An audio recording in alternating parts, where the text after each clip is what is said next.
Sub inspector भर्ती 2021 paper leak से जुड़ा मामले में आज होगी राजस्थान हाईकोर्ट में सुनवाई। जस्टिस समीर जैन की एकल पीठ में ये सुनवाई होगी। कैलाश चंद्र शर्मा और अन्य की याचिकाओं पर सुनवाई होगी और आज भी आरपीएससी की ओर से एडवोकेट एमएफ बेग रखेंगे पक्ष। याचिकाकर्ताओं की ओर से एडवोकेट हरेंद्र नील और ओपी सोलंकी यहां पक्ष रखेंगे। तो एसआई पेपर लीक 2021 के मामले को लेकर अपडेट हम आपको बता रहे हैं और आज भी राजस्थान हाईकोर्ट में इस मामले को लेकर सुनवाई होगी। आपको बता दें कि पिछले कई दिनों से हाईकोर्ट में पेपर लीक मामले को लेकर सुनवाई का दौर जारी है और आज भी इस मामले पर सुनवाई होगी। जस्टिस समीर जैन की एकल पीठ इस मामले में सुनवाई करेगी और राजस्थान हाईकोर्ट में इस मामले को लेकर सुनवाई होगी। जस्टिस समीर जैन की एकल पीठ में इस पूरे मामले की सुनवाई होगी, जहां कैलाश चंद्र शर्मा व अन्य की याचिकाओं पर यहां सुनवाई की जाएगी। और आज भी आरपीएससी की ओर से एडवोकेट एमएफ बेग पक्ष रखेंगे। वहीं याचिकाकर्ताओं की ओर से एडवोकेट हरेंद्र नील और ओपी सोलंकी यहां पक्ष रखेंगे।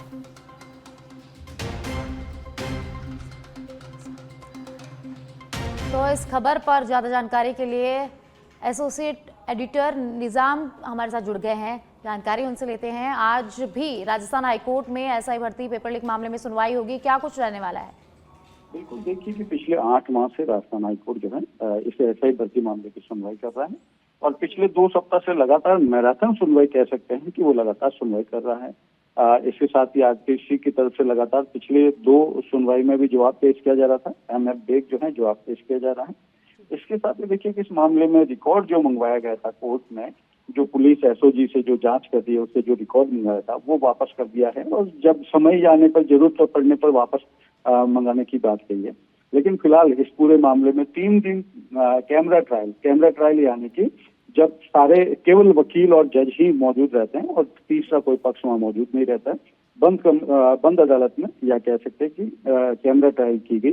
और इस सुनवाई के बाद अब देखिए कि आरपीएससी है वो अपना जवाब पेश कर रहा। आज भी जो है दोपहर बाद इस मामले पर सुनवाई होगी, आरपीएससी जवाब पेश करेगी और आने वाले कुछ दिनों में जो है अदालत अपना इसमें फैसला रिजर्व रख सकती है और फैसला जल्दी सुना सकती है। जी, बहुत बहुत धन्यवाद निजाम। तो आज फिर राजस्थान हाईकोर्ट में सब इंस्पेक्टर भर्ती 2021 पेपर लीक मामले में सुनवाई होगी। जस्टिस समीर जैन की एकल पीठ इस मामले में सुनवाई करेगी, जहां आरपीएससी की तरफ से पक्ष रखा जाएगा।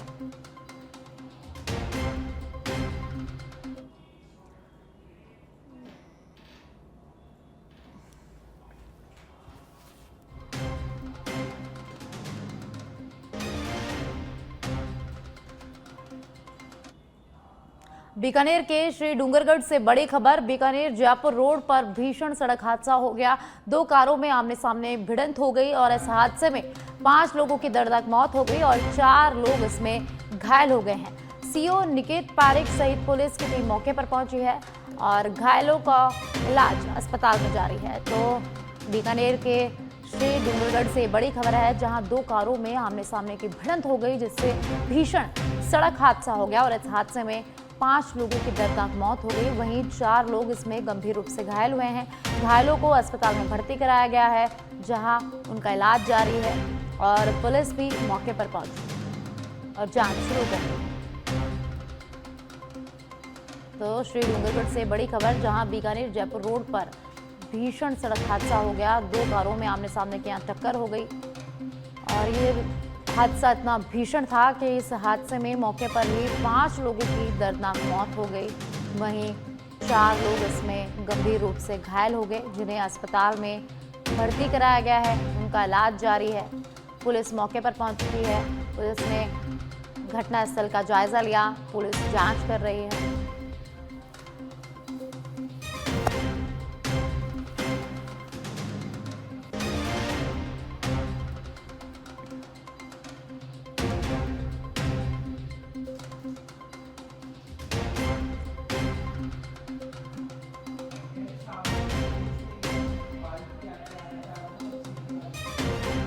तो बीकानेर के श्री डूंगरगढ़ में बड़ा सड़क हादसा हो गया, जहां दो कारों की आमने सामने टक्कर हो गई और ये हादसा इतना भीषण था कि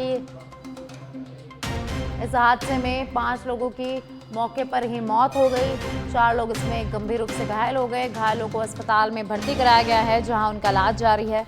पुलिस मौके पर पहुंची, घटनास्थल का पुलिस ने निरीक्षण किया, जायजा लिया और पुलिस जांच में जुट गई। जामडोली में मर्डर का मामला, आज पोस्टमार्टम के बाद विपिन का अंतिम संस्कार होगा। लंबी वार्ता के बाद करीब 11 घंटे के बाद बनी सहमति। पुलिस प्रशासन और परिवार के बीच सहमति बनी। डेयरी बूथ आवंटन और संविदा पर नौकरी, परिजनों को मुआवजा, सभी मांगे मानी गई है। कल दिन भर क्षेत्र विधायक सहित जनप्रतिनिधि रहे थे वार्तालाप में मौजूद।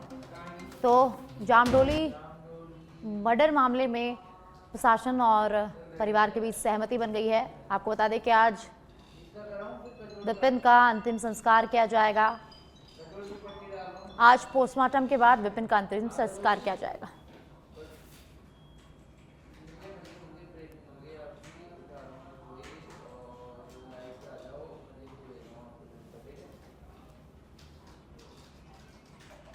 तेईस जुलाई को सीएम भजनलाल शर्मा का निम्बाहेड़ा विधानसभा का दौरा प्रस्तावित है, जिनकी तैयारियां अंतिम चरण पर है। भारतीय जनता पार्टी सहकारिता प्रकोष्ठ के प्रदेश संयोजक प्रमोद सामर एवं भाजपा के प्रदेश मंत्री पिंकेश पोरवाल ने विधायक श्रीचंद कृपलानी की उपस्थिति में स्थानीय पार्टी पदाधिकारियों के साथ एक महत्वपूर्ण बैठक की।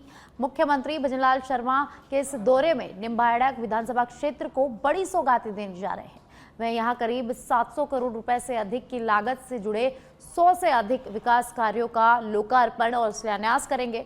भाजपा नेताओं ने कहा कि मुख्यमंत्री भजनलाल शर्मा का यह दौरा न केवल निम्बाहेड़ा क्षेत्र के लिए गौरव की बात है, बल्कि इससे विकास की कई नई घोषणाओं की उम्मीद भी जुड़ी हुई है।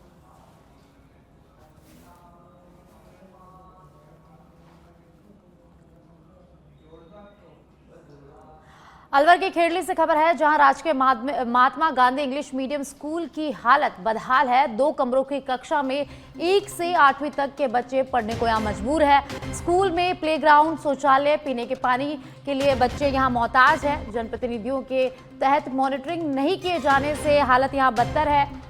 शौचालयों में गेट नहीं होने से खुले में शौचालय में जाने को बच्चे यहां मजबूर है और स्कूल के चारों तरफ गंदगी का अंबार लगा हुआ है। एक तरफ विद्यालयों में बच्चे शिक्षकों का अभाव झेल रहे हैं, तो वहीं इंग्लिश मीडियम स्कूल में 64 बच्चों पर 6 टीचर्स हैं।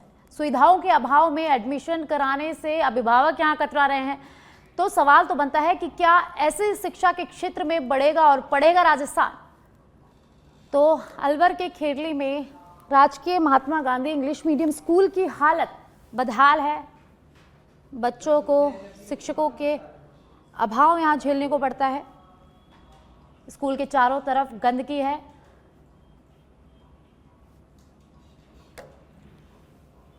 प्रशासन की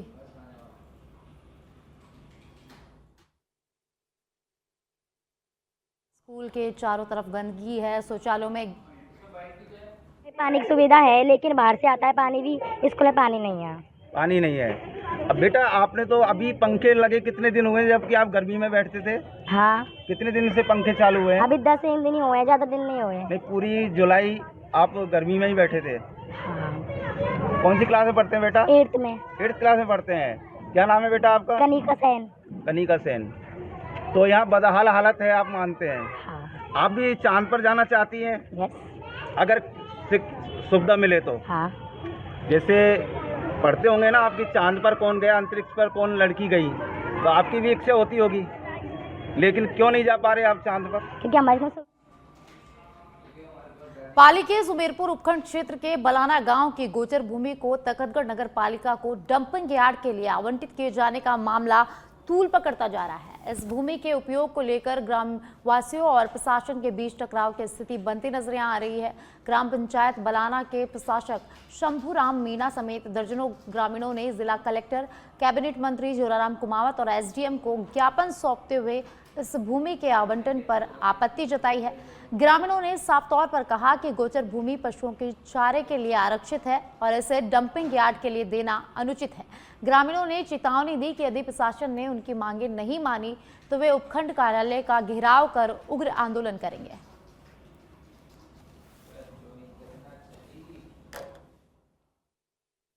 मलाना में जो तकतगढ़ के लिए डंपिंग यार्ड की भूमि का आवंटन की जो कार्रवाई अभी प्रस्ताव लंबे समय पूर्व भेजा गया था और वो स्टेट गवर्नमेंट से स्वीकृत होकर अभी आए हैं, जो अभी प्रक्रियाधीन है और गांव के कुछ लोगों का उसमें विरोध है।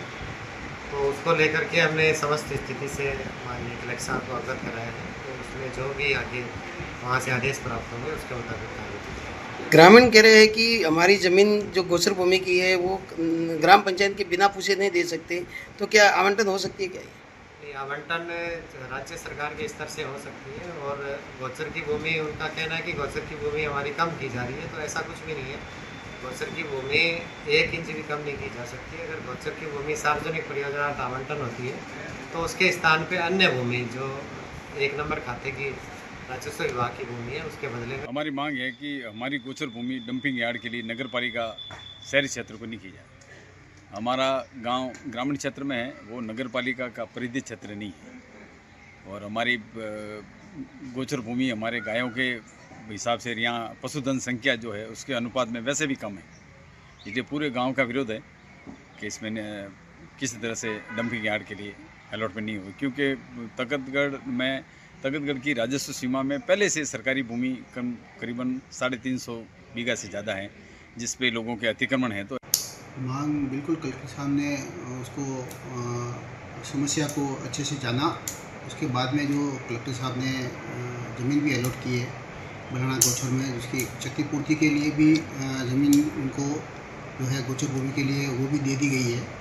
सर्वप्रथम मैंने मंत्री महोदय को इस चीज़ के लिए मैंने जो है अवगत कराया था कि भी तकतगढ़ नगर का जो है डंपिंग यार्ड नहीं होने के कारण इतना असुविधा होती है और मतलब ग्रामवासियों को और आजू बाजू लोगों को भी बहुत असुविधा होती है। इसके लिए डंपिंग यार्ड के लिए ज़मीन मैंने मांगी थी, तो श्रीमान ने निर्देश किया कलेक्टर साहब को और कलेक्टर साहब ने जो है विरोध तो इसीलिए कर रहे हैं कि हमारे गांव में गाय भैंसे वगैरह काफ़ी संख्या में है। उनके अनुपात में जो गोचर भूमि अभी है वो भी अभी हमारे लिए कम पड़ रही है और ये तकतगढ़ नगर पालिका डंपिंग यार्ड के लिए जो प्रशासन भूमि को आवंटन करने की कोशिश कर रही है उसका हम ग्राम बलाना वासी सब भरपूर करेंगे विरोध, क्योंकि हमारे जो गाय भैंस वो इतने सारी संख्या में है, तो उनके लिए हम गायों के लिए तो हम मरने। बस्ती क्षेत्र के प्रसिद्ध नई धाम शिव मंदिर में सावन के पावन महीने में 2 दिवसीय लक्खी मेले की शुरुआत हो गई है। शिव भक्तों का सैलाब उमड़ पड़ा है और लाखों श्रद्धालु भोलेनाथ के दर्शन के लिए आ रहे हैं। पूरे मंदिर परिसर को आकर्षक रूप से सजाया गया है। खासकर फूल बंगले से सजी भगवान शिव की झांकी भक्तों का मन मोह रही है। एसीपी विनय कुमार डीएच के नेतृत्व में मेले की सुरक्षा व्यवस्था चाक चौबंद की गई है। लगभग 150 से अधिक पुलिस कर्मियों को यहां तैनात किया गया है। गणेश मोड़ पर ही सभी वाहनों को रोकने की व्यवस्था भी यहाँ की गई है ताकि श्रद्धालुओं को पैदल आने जाने में कोई असुविधा ना हो। ट्रैफिक नियंत्रण, मेडिकल सुविधा, पेयजल, सफाई और अन्य व्यवस्थाओं के लिए अलग अलग टीमें यहाँ नियुक्त की गई है।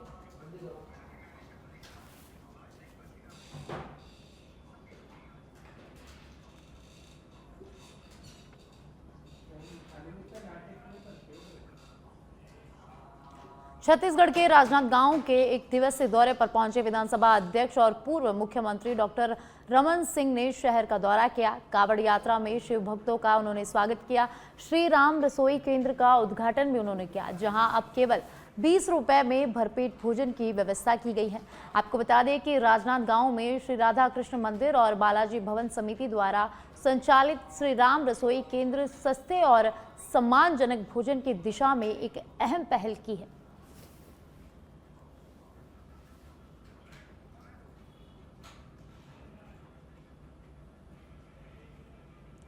पाली की सोजत से खबर है, जहां घर में सो रही बुजुर्ग महिला के साथ लूट की वारदात हो गई। बुजुर्ग महिला के कानों से सोने के टॉप्स और कंटी तोड़कर मौके से बदमाश फरार हो गए। नकाबपोश 4-5 बदमाशों ने वारदात को यहां अंजाम दिया है। बगड़ी थाना के नो पुलिया के पास कागो की ढीमड़ी की देर रात की पूरी घटना है। मां अमृति देवी के साथ सोते समय लूट की वारदात हुई। बगड़ी एसएचओ भंवरलाल जेवलिया सोजत पहुंचे और निरीक्षित जायजा लिया घटनास्थल का। तो पाली के सोजत से खबर है, जहां सो रही बुजुर्ग महिला के साथ लूट की वारदात हुई है। सोने के टॉप से यहां चुरा कर ले गए। वहीं 4 से 5 बदमाशों ने इस वारदात को अंजाम दिया है। सोने के टॉप्स और कंटी तोड़कर यहां बदमाश फरार हो गए। 4 से 5 नकाबपोश बदमाशों ने इस पूरी वारदात को अंजाम दिया है, जहां घर में सो रही बुजुर्ग महिला के साथ लूट की वारदात हुई है। पुलिस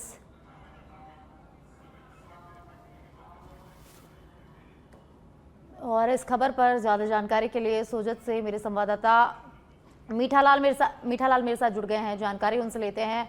एक बुजुर्ग महिला सो रही थी और सोते समय उसके साथ ये लूट की वारदात हुई, क्या कुछ इसमें अपडेट है? जी साक्षी, मैं आपको बता दूं कि सोजत क्षेत्र के बगड़ी थाना क्षेत्र के एक बेरे पर घर पर सो रही एक वृद्ध महिला के साथ लूट की वारदात सामने आई है। घटना के बाद बुजुर्ग महिला के कानों से सोने के पहने हुए टॉपस और कंठी तोड़कर अज्ञात 5 नकाबपोश बदमाश फरार हो गए हैं। वारदात की सूचना पर Sojat CO Jetu Singh Karnot, Sojat road SHO Bagri थाना पुलिस मौके पर पहुंची है और पूरी घटना सीसीटीवी कैमरे में कैद हो गई है। फिलहाल पुलिस ने इलाके में नाकाबंदी करवाकर बदमाशों की तलाश शुरू की है। जी साक्षी। जी बहुत बहुत धन्यवाद मीठालाल इस जानकारी के लिए। तो पाली के सोजत से खबर है, जहां घर पर सो रही बुजुर्ग महिला के साथ चोरी की वारदात हो गई। चोरों ने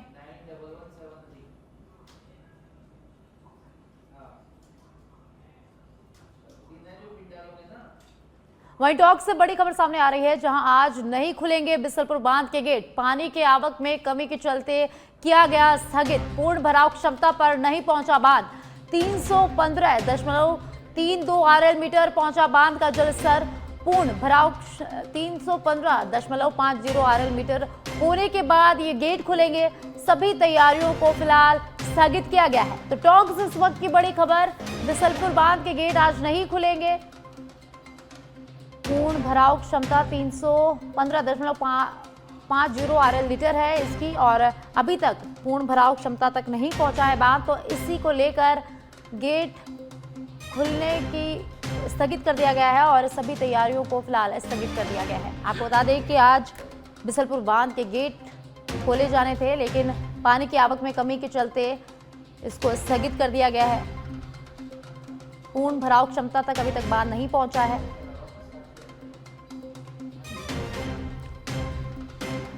तो आज बिसलपुर के बांध के गेट नहीं खोले जाएंगे। सभी तैयारियां कर ली गई थी गेट खोलने को लेकर, लेकिन फिलहाल सभी तैयारियों को स्थगित कर दिया गया है। पानी की इस खबर पर ज्यादा जानकारी के लिए संवाददाता कजोड़मल मेरे साथ जुड़ गए हैं। जानकारी उनसे लेते हैं। आज बिसलपुर बांध के गेट खोले जाने थे, लेकिन पानी की आवक कम होने के चलते गेट नहीं खोले जाएंगे, तो क्या कुछ अपडेट है? बिल्कुल साक्षी, बताना चाहूंगा कि पिछले दिनों कैचमेंट एरिया में लगातार बारिश हो रही थी। वहीं बारिश होने के चलते पानी की अच्छी आवक थी। पिछले दिनों बारिश कम होने से अब जो जलस्तर है, जो पानी की आवक थी, वो धीमी हो गई है। वहीं धीमी होने के चलते जो बिसलपुर बांध के जो गेट खोलने जाने थे, वो कहीं न कहीं स्थगित कर दिए गए हैं। जो मंत्री थे सुरेश सिंह रावत, और जो कल जलराय मंत्री कन्हैयालाल चौधरी ने कहा था कि कल गेट खोले जाएंगे, लेकिन पानी की आवक के चलते गेट आज नहीं खोले जाएंगे, जो अब तक के समाचार आए हैं। और बात बता दूं मैं कि जो बनास नदी पर बिसलपुर बांध जो बनाया गया है, राजधानी जयपुर, टोंक, अजमेर की लाइफलाइन इस बांध को कहा जाता है, और प्रदेश की आधी से ज्यादा आबादी इस बांध पर निर्भर है। बांध का निर्माण 1999 में हुआ था और बांध में 38.703 टीएमसी पानी जमा होता है। 8 टीएमसी पानी सिंचाई के लिए निर्धारित है, 8 टीएमसी पानी वाष्पीकरण हो जाता है और 16 टीएमसी से पेयजल किया जाता है। बांध की बात करें तो बांध में कुल 18 गेट है। बांध की पूर्ण भराव क्षमता 315.50 मीटर होता है। जो ही ये पूर्ण भराव क्षमता पर पहुंचता है तो बांध के गेट खोले जाते हैं। बांध के अगर जो बिसलपुर बांध है उसका शिलान्यास की बात करें तो 1985 में हुआ था और 2004 में पूर्ण तरीके से बनकर तैयार हुआ था। बांध के डूब क्षेत्र में 68 गांव आते हैं, 25 गांव पूर्ण है, 43 गांव अपूर्ण आंशिक रूप से हैं। और बात करें अब तक 2004 से लेकर 2024 तक 7 बार बिसलपुर गेट खुल चुके हैं। बात करें पिछली बार भी बिसलपुर बांध ने अपना एक अलग रिकॉर्ड बनाया था सितंबर माह के अंदर। जी चलिए, बहुत बहुत धन्यवाद कजोड़मल इस जानकारी के लिए। तो आज बिसलपुर बांध के गेट नहीं खोले जाएंगे। कल कहा गया था कि आज बिसलपुर बांध के गेट खोले जाने थे। मंत्री सुरेश सिंह रावत आज बिसलपुर बांध के गेट खोलने वाले थे, लेकिन पानी की कमी के कारण आज गेट नहीं खोले जाएंगे।